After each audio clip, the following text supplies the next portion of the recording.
You're listening to Content Logistics, a podcast for B2B marketers looking to build a content engine that drives revenue. In each episode, Camille Trent interviews the marketers behind the best content marketing flywheels and uncovers the tactical aspects of content production, from first draft to first customer.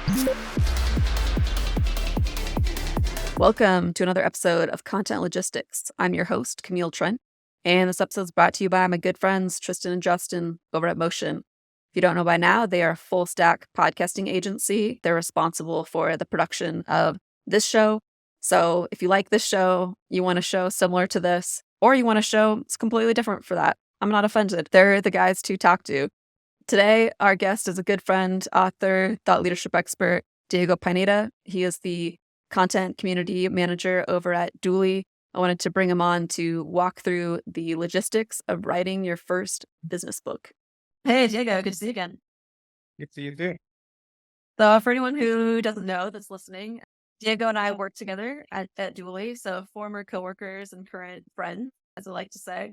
We did a lot of fun stuff on the content end, but one of Diego's superpowers and part of the reason that he came onto the team was to level up our thought leadership. And so I wanted to bring him on to not only talk about thought leadership, but talk about how do you create a book, specifically a book on thought leadership, and why might that be interesting for a SaaS company. So Diego, I want to give a little introduction about you, but also about, your background in, the first book that you started.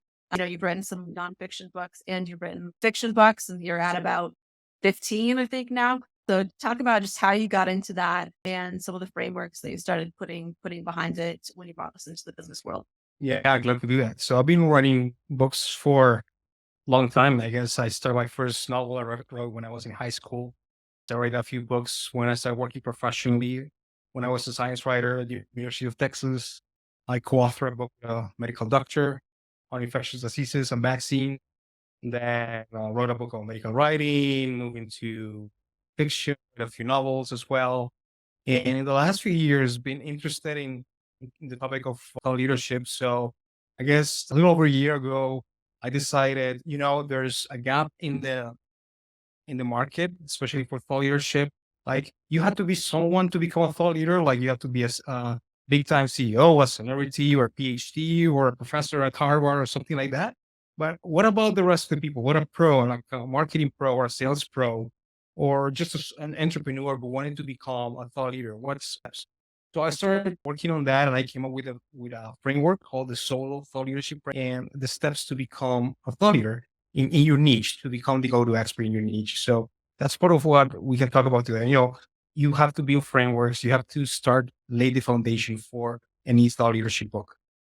Nice. That's like a perfect overview of what I want to get into. So basically, Diego knows what he's talking about. I think that's what we want to establish in the first few minutes, that Diego's the go-to guy for writing about thought leadership and also thinking about how to get over that hurdle of like writing and publishing a book, which for most of us is a pretty daunting task, but for Diego's, it's apparently no sweat. So the other thing I want to address is just the problem, when a lot of people publish business books, they are bad, right? So like business books, I would say, get a bad rap, rightfully so, because they are not good. And the reason that they're not good, the big joke around it, is that most business books could have been a blog, right? Like could have been distilled into a blog.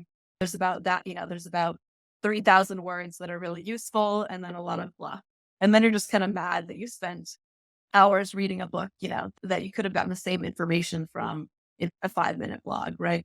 So I think like that's where we're at right now with business books. And when I was trying to think about, again, like why that is, it ends up being like 80% propaganda, I would say, and then like 20% framework, right? And so when you have that kind of imbalance, then you're taking more than you're receiving, right? I'm giving you like 20% of like actionable frameworks, and then I'm going to sort of like push my service, whatever's in the background, like 80% of the time. Like you can feel it, like when this happens, right? And then when I think of something like predictable revenue, like whether or not, the listeners agree with that framework or agree that that's like a good model today, I would say like listening to it recently, I will say it's like closer to 80% framework. It's a lot of steps, a lot of like very actionable advice. There's not a ton of fluff in there. Is there still Salesforce propaganda in there? Sure, definitely. But like for the most part, like they're giving more than they're receiving. It's very like action packed. And so that's I think like a good place to start off with. Of like, Diego, how do you think about that balance? Like what's kind of like the goal for a business book or for a thought leadership book? Like what should that balance be? What should people walk away with?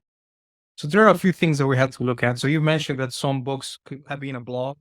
And the problem with that is that somebody had an idea and they said, oh, maybe I can write a book about this idea. But you shouldn't write books about ideas. You should write books about frameworks and especially nonfiction, right? If you have an idea for a story, yeah, you can tell a story. It could be a novel or a short form novel or stories. But if you're going to write a nonfiction book, a business book, I would recommend start with a framework. And a framework is a series of steps that someone has to go from A to B. So a problem and a solution. So you have to take the reader in a journey. So the current state to a desired state from, I don't know, from 0 to 10 million in annual revenue. If you're writing for startup founders, for example, or how to, go from how to create a marketing strategy or how to develop this sales system. So you have to explain, there have to be certain steps in your framework for people to follow. So it's different when you have just an idea, a cool idea that you write a blog, and when you have a framework and you just explain it. You just go from A to C, explain that framework. So I guess it's, you talk about the balance. So I mean, we all need to have a purpose with our book, right? If you just want to do, oh, I'm just doing followership because I'm just evangelizing the problem, I may have a solution, but people will ask for it, right? But there are other books that will say, oh, yeah, but this is what I sell. You go buy it. And as you say, it's propaganda, right? You have to establish what is the goal that you have with your book. And I think for business owners, of course, you want to promote your company, tell your story.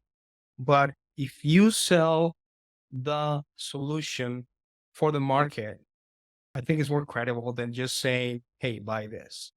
And a good example, so the guys at Gainsign, right? So they wrote the book on customer success. And when Dan Stayman, who's one of the authors, he speaks a lot in public about this, he would talk about customer success.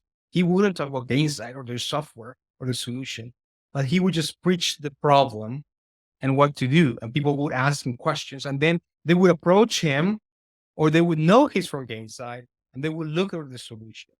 So it's a different approach and it's not just an ad.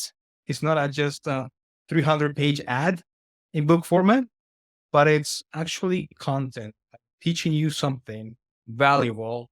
And then it gives you credibility, it gives the author of the company credibility because it's not just Gainsight. Like you see Challenger, they have the Challenger sale, they have the Challenger method.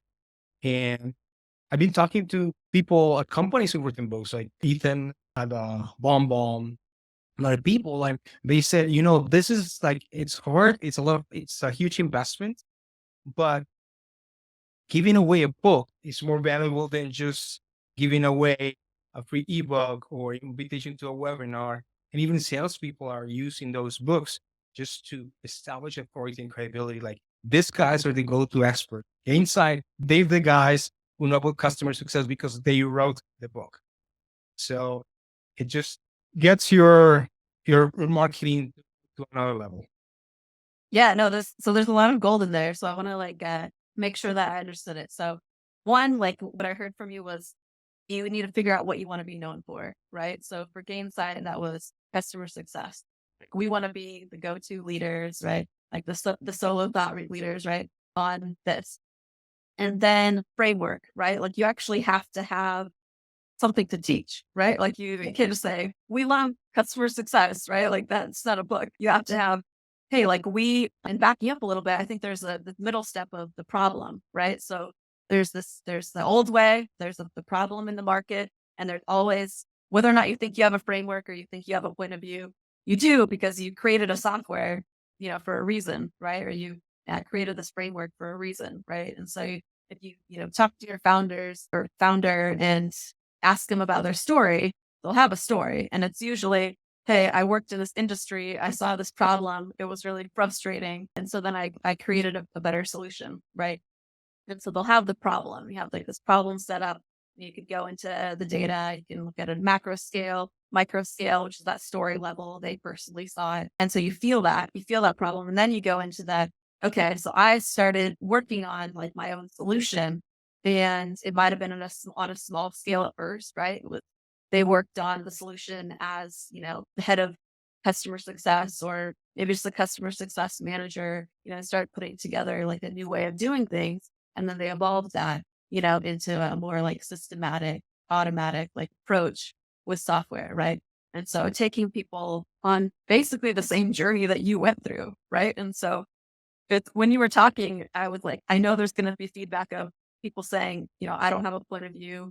I don't have a framework, right? Like I don't think in system, but almost everybody has at least something that they do consistently well, right? So if you start with like, what is the thing that you do consistently well?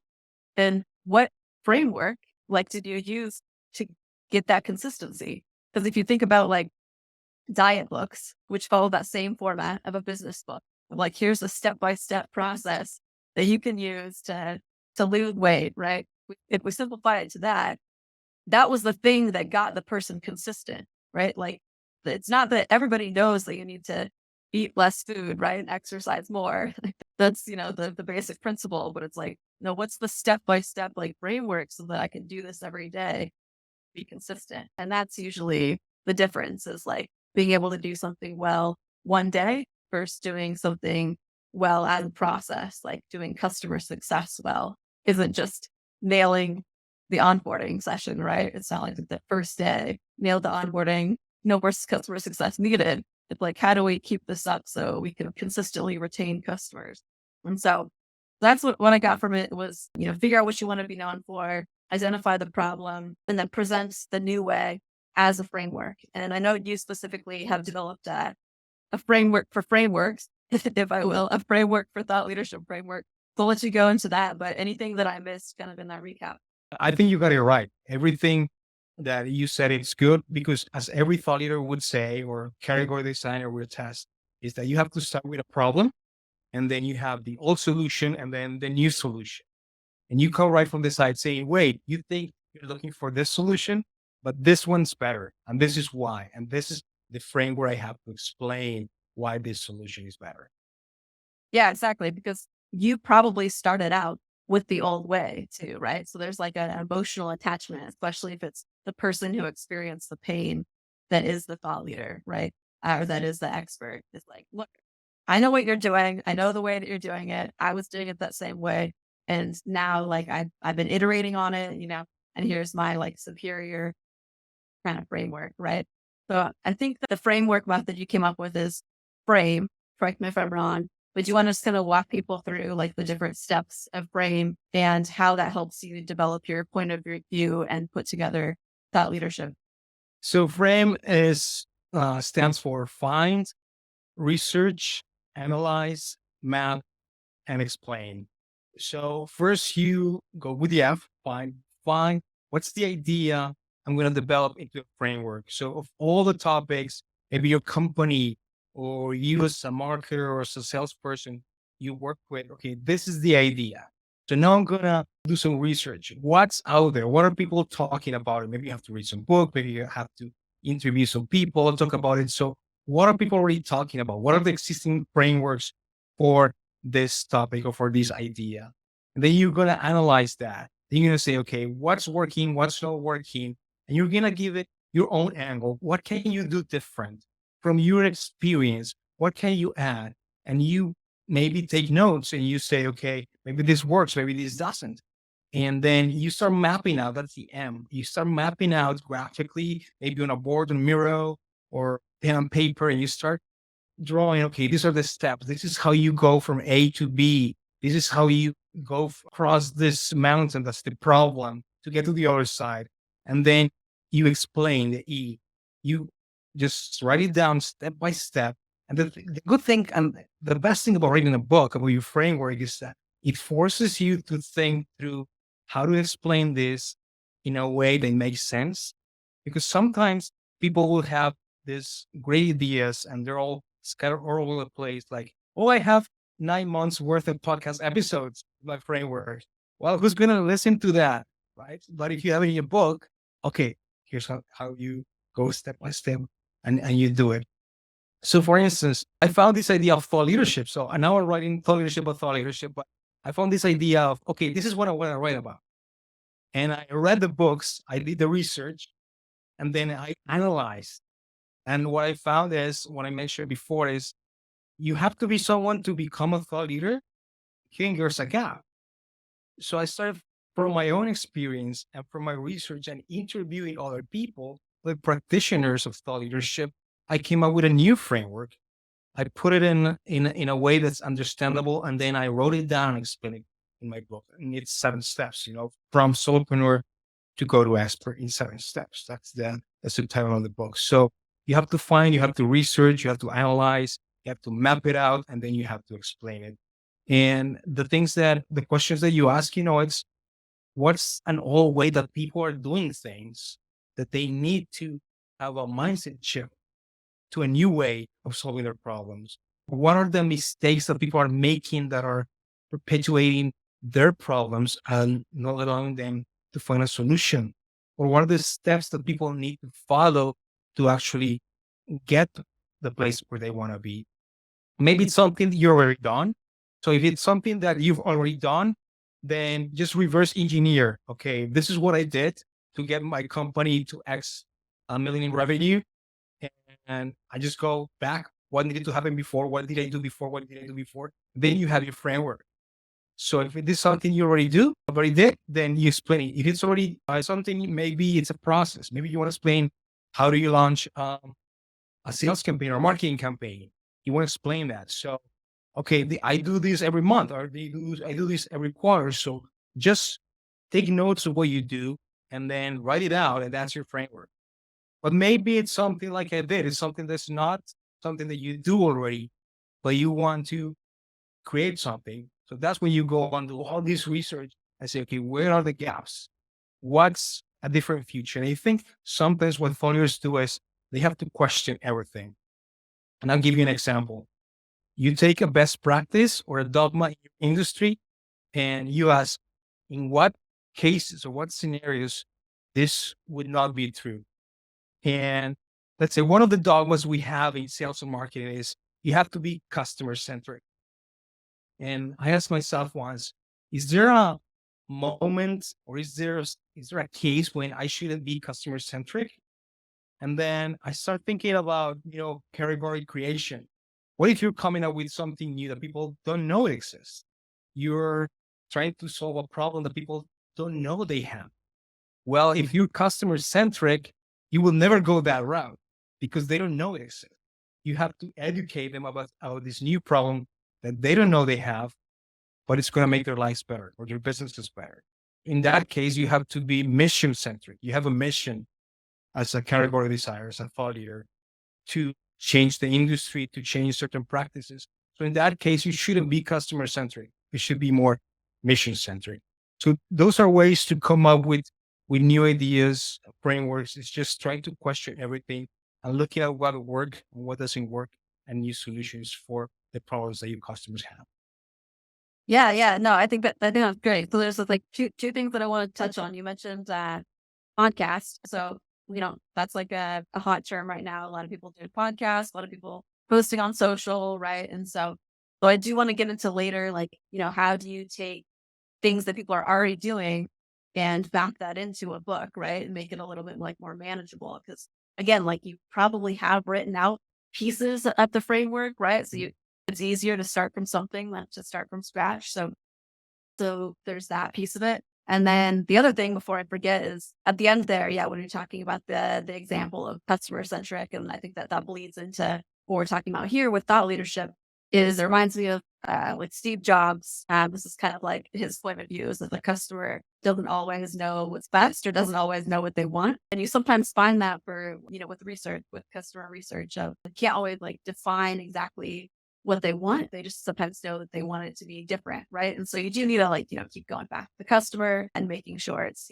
it's something usable. But there is a point like where you have to make a decision, right? You have to like make a decision, even though because you won't have enough data, you'll never have as much data as you want, right? So at some point you need to make a decision, right? And that's kind of like the mission centric. And then the last thing that I forgot was the analyze like step really stood out to me, right? So in analyze, like as you were talking through it, I was like, oh, that's market research, right? It's like market research 101. So I think we've covered book strategy pretty well in that if you think about it as a product, right? Like if you think about it as kind of like launching a product and you take it as seriously as you would, a new feature launch, product launch, then yeah, you're going to take a look at the market. You're going to look for the gaps, as you mentioned. You're going to look and see like what doesn't sit well with you. Like you mentioned with customer centric, right? You're going to add like a scientist, like poke holes into things. And then you're going to carve out your niche that way because you'll see that there's a gap in the market. You'll find like your niche and maybe you start writing about it, see how that's resonating with people on LinkedIn, on Twitter, through a podcast, right? And then you can kind of like start stitching things together and see that there's like a bigger story to tell. So I thought the podcast mentioned was a good segue into the next section of how can people who are already publishing online or publishing through a podcast or in some ways disseminating like their point of view into the market, how can you use that as momentum to create a business? So a few years ago, I think it was around 2018. I like to illustrate that I wrote a book in 2 weeks. Published a book in 2 weeks. And this is because it was about a topic that I was already writing and speaking about. So I decided, okay, this is something I want to publish a book about because I want to establish myself as an expert in this area. I was doing life coaching at the time, and I had already written a lot of blogs. I had done a lot of, recordings, and I had a lot of talks. So what I did is I wrote a table of contents. Okay, these are the steps. These are the topics. These are the chapters. And then I went to my archives and just opened like an Evernote, created a notebook and a note for each chapter, and just found all the Facebook posts, all the articles, and paste them in a note for each topic or for each chapter. So by the time I was done picking everything and the transcripts of my talks, I already had like 70% of the book done. All I had to do was go back in, fix it, make it read, and then fill in the gaps.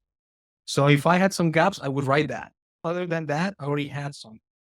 And so you probably already have a lot of content about, whatever topic you are, about your framework. So it's getting everything together, organizing it into chapters, and then making it, into one continuous narrative that makes sense and explains everything. And if you're just starting out, maybe what I say is don't start by writing a book. Write blog posts, write LinkedIn posts, see what resonates. So you just test your ideas with the audience, and you will find out if people say, yes, we agree, or they'll give you feedback, and you refine your ideas. And when you get all that feedback from your audience on social media, then you can expand those into articles.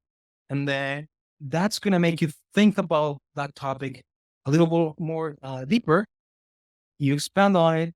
You also get feedback from it. And once you think you're ready, turn that blog post into a book chapter.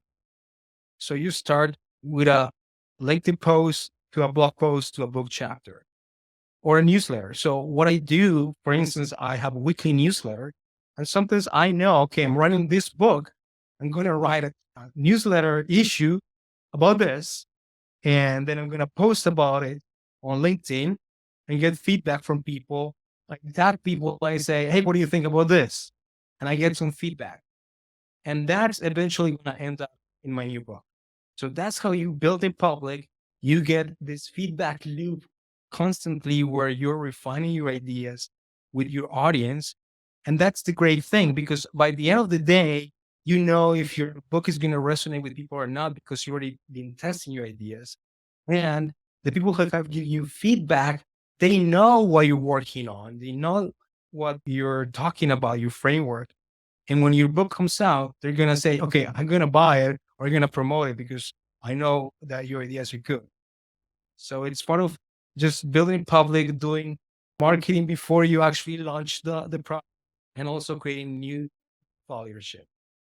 Yeah, no, that's so good. So to kind of break this down even further, like with that example, and I'll kind of just use what you do as the example, as the gold standard of what you should do, right? So you mentioned build in public.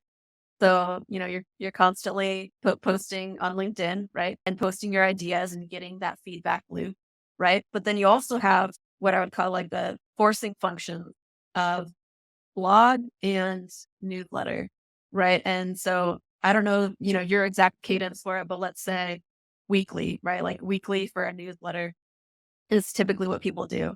And kind of what that forces you to do is you'll have bits and pieces maybe in these posts that you can again like stitch together, see what the theme is and what the eventual chapter might be, right? Put that in the newsletter, put that in the blog. See again, once again, like see how it's received. Like I know you publish on Medium, and so that's something that you can get direct feedback from. Same with the newsletter. People can reply to newsletters. So again, you're still getting that feedback loop, but you have the forcing function to kind of standardize your content, right? And kind of like find the through points, find the themes, essentially to start building into chapters, right? And so then when you get to that point where maybe you're guesting on podcasts too, and you're starting to share the same types of things, you notice that people are bringing you on to talk about the same types of things, right? They just getting all this validation for the market. And then as you mentioned, a bonus, like a bonus for doing all this is that you're basically promoting as you go. You're building an audience before you have a product to sell. Is kind of the product example going back to thinking about content as product. And so, you're starting small. It feels manageable. You're just kind of throwing ideas into the world, right? But then you have forcing functions to start thinking about it as a framework and start going, deeper into the examples and your expertise. And then by the time that you go to publish a book, hopefully it's 70% done and it's just a matter of like collecting and pulling things together and filling in the blanks. So yeah, I love like thinking about it that way and the outline process of that being really like the thing that ties it all together, that like connects all of these pieces. So anything in there though that I missed or any additional benefits from building in public? Well, you can also get one additional benefit. It's that, I read once that there was this newspaper in a small town that its circulation readership was 110%. And you say, how is that possible? And that even people from outside the town would come and buy the newspaper. And the secret was, according to the story, that the editor of the newspaper would tell the journalists, I want names, as many names as you can into the articles. So they would quote people from all over the town, like the hairdresser, the guy from the diner, everyone. So everybody would buy the newspaper because they want to see their names in print. So the great thing also about, interviewing experts, interviewing people in the industry and quoting them in your book is that you get them to promote it. What I've done also is that when people give me feedback on a LinkedIn post, I sometimes include their comments in the book or in my articles, and I tell them, and they're ecstatic. And I say, hey, thank you. You give me some feedback. I've included that feedback, and I like your comment. Can I use it in my book? I say, yeah, of course. So you're using your audience's voice in your book, and that's going to just amplify your message in a way that it goes against, the myth of the writer in the cabin in the woods, writing by himself or herself, just isolated from the world and receiving inspiration from the muse. It's totally different when you do it in public. Yeah, that's a really great benefit. Yeah, I mean, I've seen that like time and time again. The first thing I thought of was I interviewed John from Databox, and that's basically like how they kind of like got their blog off the ground originally, was kind of like crowdsourcing from experts and including tons of expert quote like in every blog, and that kind of also drove the promotion like of the blog. And so it was this nice flywheel effect And then the other part of this is you mentioned like newspapers, and as we're talking about kind of serial content and bite-sized content evolving into something else. Before this episode, I was looking into books that started out as serial newspaper columns, right? So it's like Count of Monte Cristo, War and Peace, Crime and Punishment, like all of those like started out as like serials, they called it at the time, right? And so when I hear about, people writing books and people asking them about the process, and when you hear about, Stephen King's I write every day, that's his answer, right? And so that really is like the unlock is the consistency, right? Doing it every day.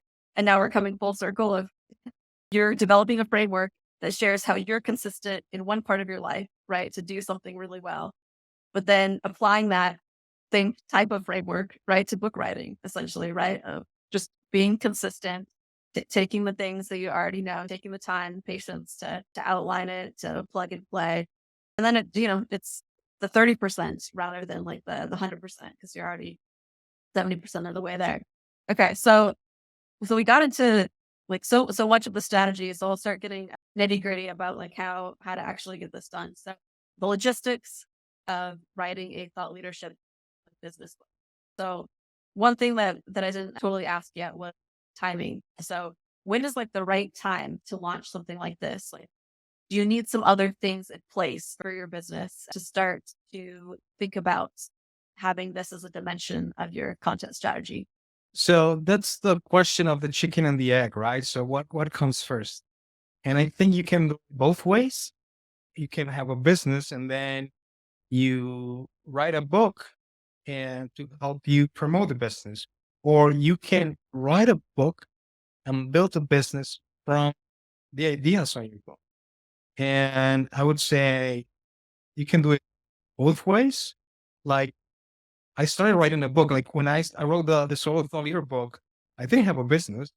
I was just working in content marketing, and I decided to write this. And then because of the book, I get invited into podcasts. I get to do consulting. Like people ask me to come and speak, right? So eventually I started, consulting, doing content, doing thought leadership for other people. And it all came out of the book, of writing the book first. So I think you can go both ways, but it shouldn't stop you from doing it. I mean, you just have to focus. You mentioned, you're already writing every day. Many of our listeners they're also writing every day. It's just, okay, just decide, be consistent and be intentional in what are you going to write about? And I'm going to write about these topics, which are going to eventually turn into a book. I'm not just going to write about random stuff every day or whatever comes to mind. Just being intentional.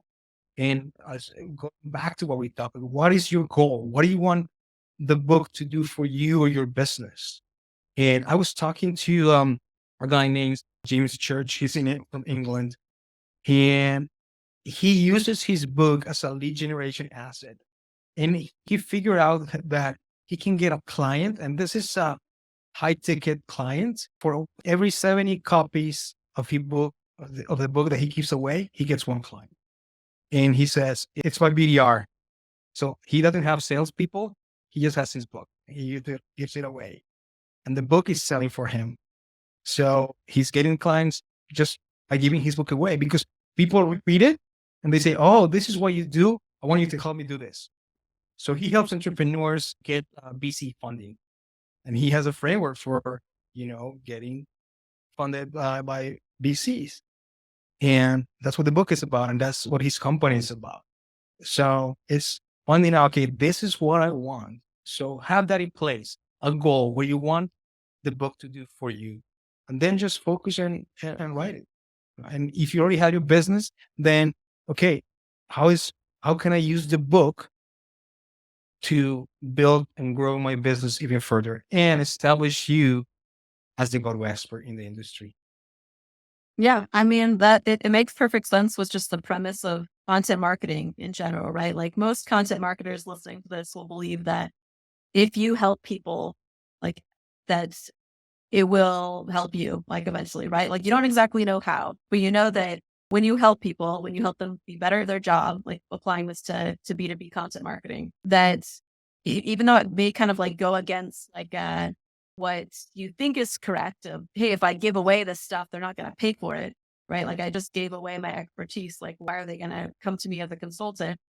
But always the opposite happens, because typically when you write down the entire process for something from start to finish, and you find out that you have a book worth of information there, and somebody takes the time to either read the book or start reading the book, and they find, oh, there's a lot that goes into this, right? Like this seems like a lot of work. I'm just either going to hire you, the consultant, the expert, to help me with it. You seem like you know what you're doing, right? It's either going to have that effect, or like, there's still going to be some people that are going to try and do it themselves, right? And they'll be successful, and that's fine as well. And then there's going to be this other group that if you're selling, software, an easier way to do something, a framework of some sort, they're going to go and buy that shortcut way that you've already put together for them, right? And so there's always going to be, people that do not buy, right? That buy the book or read your blog, but never buy anything. And that's fine too. And so knowing that like that's how it works, when you give, you get, I think it's just like a good principle. This is basically just content marketing, but on a larger scale. So I like the lead gen example. And I've heard that same thing now with courses from a few different friends, right? Is they went into it, thinking they'd make some change, on these courses that they're putting together. And they did, but they were like, really like the real benefit was that then I got this really good client out of it, right? Like a few people bought the courses, but then a few of them like turned into really good clients for them, right? And so they saw the most return there, even though they weren't doing it for that reason.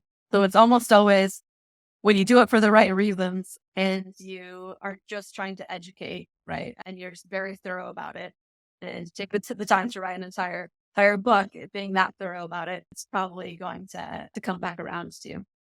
Yeah, and something that I would add, just piggybacking on what you're saying, is you need to have, in place your other parts besides the book. So if someone reads the book and it's do it yourself, just apply what's in the book.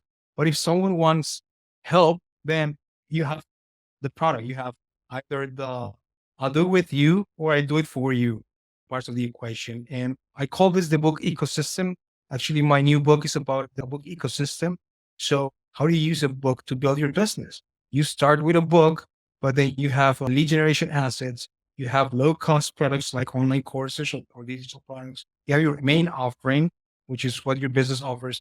And then you have upsells on top of that, membership services, add-ons, stuff like that, or products for customers. So you build a whole ecosystem, and the book is at the center of it because it also pre-qualifies people, pre-qualifies your clients, because they'll read it, they know what you're about, they know what you offer. They're more inclined to stay with you and sign the contract. Yeah. And the other thing is that it actually separates you, content marketers. Hey, we give away content all the time. We write these articles. But the thing is, if you hear podcasts, if you listen to podcasts, most of the time they will start like, my guest today is such and such, and he's the author of this book.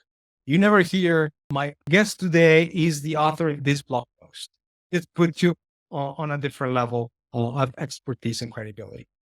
Yeah, that's a good point. Is there's still this level of prestige around a book, right? And one thing that we didn't talk about so much, but that you mentioned kind of is, a blog post or even an ebook you mentioned just has a different feel than a book, right? And in part because like a physical copy of something, even if it's like somewhere in between like a Kindle book, right? Where it's not quite like a physical copy, but it just feels more substantial than a PDF, right? Like it just feels like more like there's something there than there would for a blog post.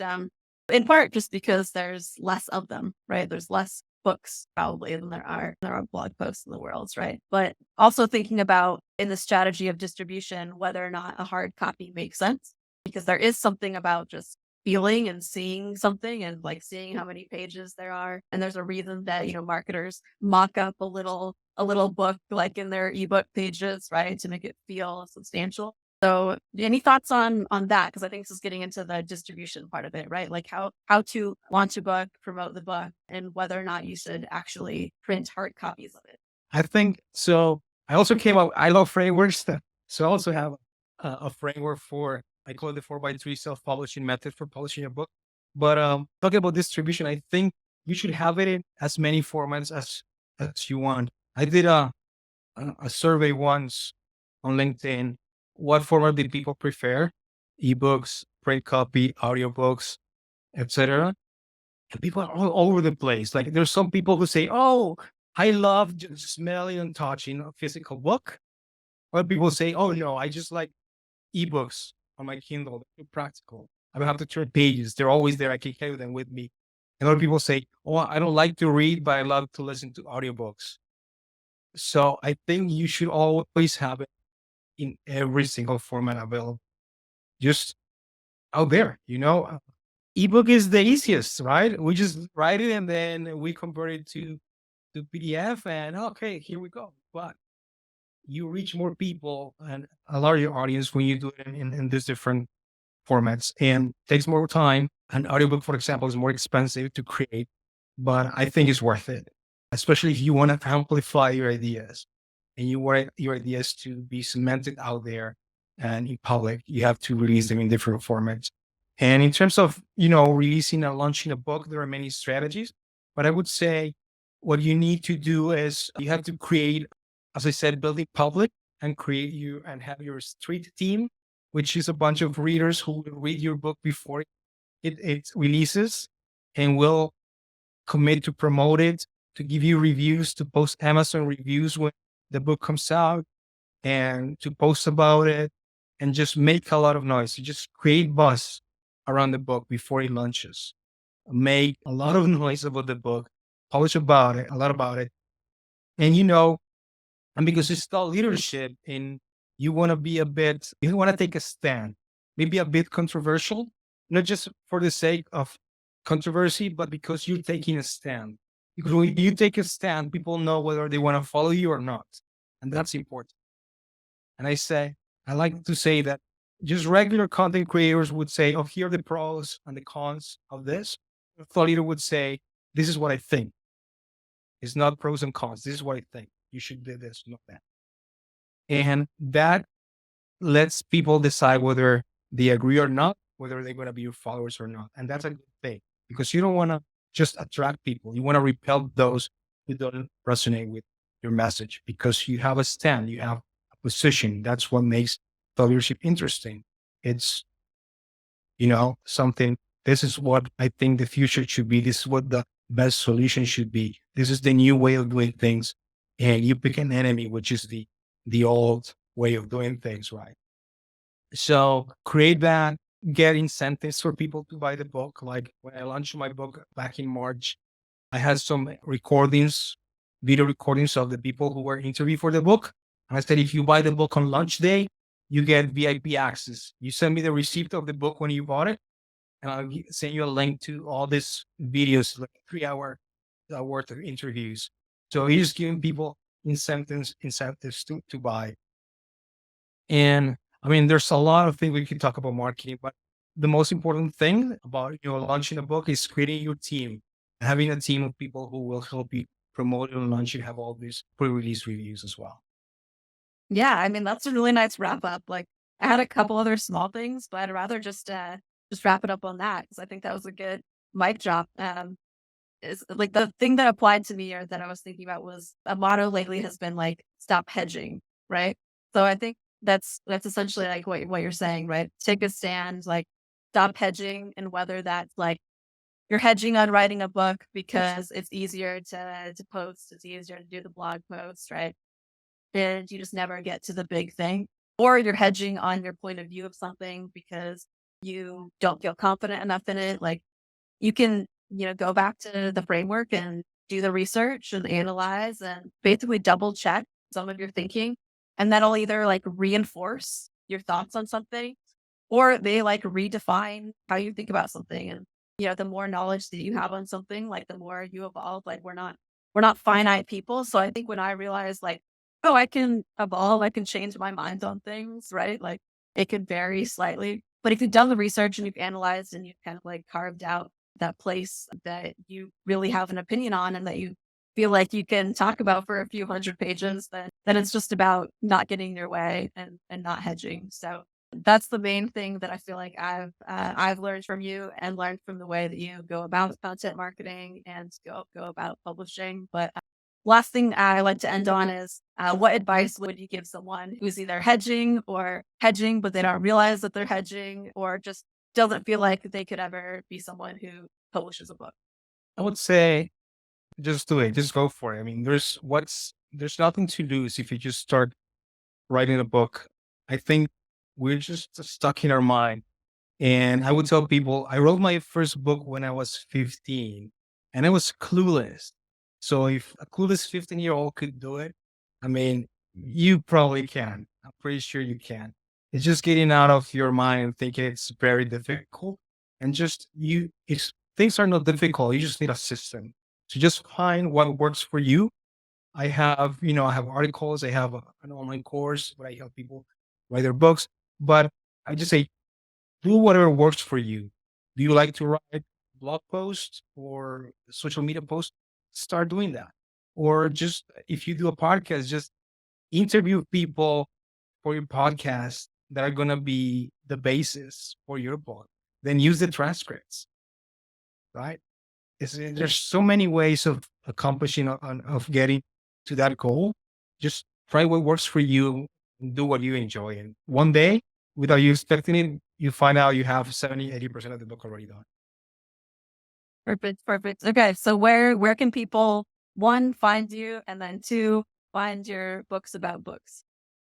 All righty. So you can find me on LinkedIn. Please connect with me on LinkedIn. I'm there every day. And you can also, if you want help with books, it's diegopineda.ca. I have some resources there. I also have a thoughtleadership.marketing where I'm posting about marketing ideas, small leadership frameworks, and also on Medium. Yes, look me up, and there's a lot of stuff in there. Yeah, and you're just reinforcing like how prolific, I almost forgot, like how prolific you are as a writer and as a content marketer. So thank you, Diego. I always learn a ton from you, and talk soon. Thank you, Camille. Thanks for listening to Content Logistics. This episode was produced by Motion, a done-for-you B2B podcasting agency for busy marketers. If you liked what you heard, please follow the show on Apple, Spotify, or wherever you listen to your favorite podcasts.